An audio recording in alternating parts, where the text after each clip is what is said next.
gentleman from Oklahoma. Thank you, Mr. Speaker. I want to begin by thanking my good friend from Massachusetts for his leadership of the Rules Committee over the last 4 years. While we certainly haven't always agreed, we've tried to always be agreeable working with one another.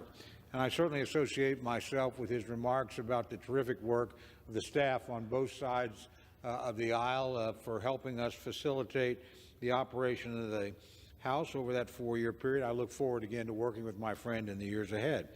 Mr. Speaker, I rise today to offer the rules resolution that will govern the House during the 118th Congress. Determining the rules we will follow is one of the first and most consequential decisions we must make as a body at the beginning of each Congress. In many ways, the rules of the House of Representatives serve to demonstrate where our priorities and our values lie as an institution. And make no mistake, the priorities of the new Republican majority are fully on display in this resolution. First and foremost, Mr. Speaker, we're taking action to reopen the People's House and to ensure that we, the people, elected servants, are here in Washington, D.C. doing our jobs. For far too long, the House allowed members to do their jobs from home without ever setting foot in Washington. What started out as a pandemic accommodation lasted far longer than necessary.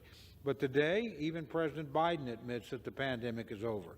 It's time for the House of Representatives to return to our normal operating procedures, and it's time for the members of Congress to actually show up to work. Today's rule package eliminates proxy voting and puts an end to remote committee proceedings. We restore the requirement for committees to establish plans for how they will conduct much-needed oversight. Republicans have robust plans to ensure that we will hold the Biden administration accountable for its actions. But being a counterbalance to the administration will not stop there. With today's rule package, we will also establish a new select subcommittee modeled on the Church Committee to investigate the radical left's weaponization of the federal government in recent years.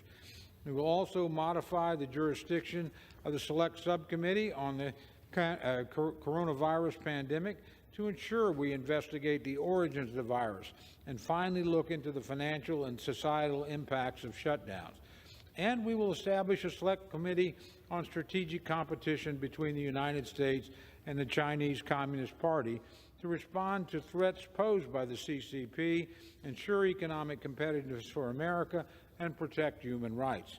Other important changes in this resolution are those that are designed to address our out-of-control spending problem, which the former majority made vastly worse last Congress. In fact, when Democrats were in control of this chamber, they spent so much money through partisan bills that they managed to drive this country into an inflationary crisis. But those aren't my words. Those are the words of former Clinton Treasury Secretary Larry Summers. The American people elected Republicans to get our fiscal house in order, and get our fiscal house in order we will. That starts with making key changes to House rules to ensure we still will instill some fiscal sanity in Congress. These changes reflect a return to budgetary rules that were in place for over a decade before Democrats removed them. We will restore the cut-go rule, which requires us to offset any increase in mandatory spending with a corresponding cut in mandatory spending.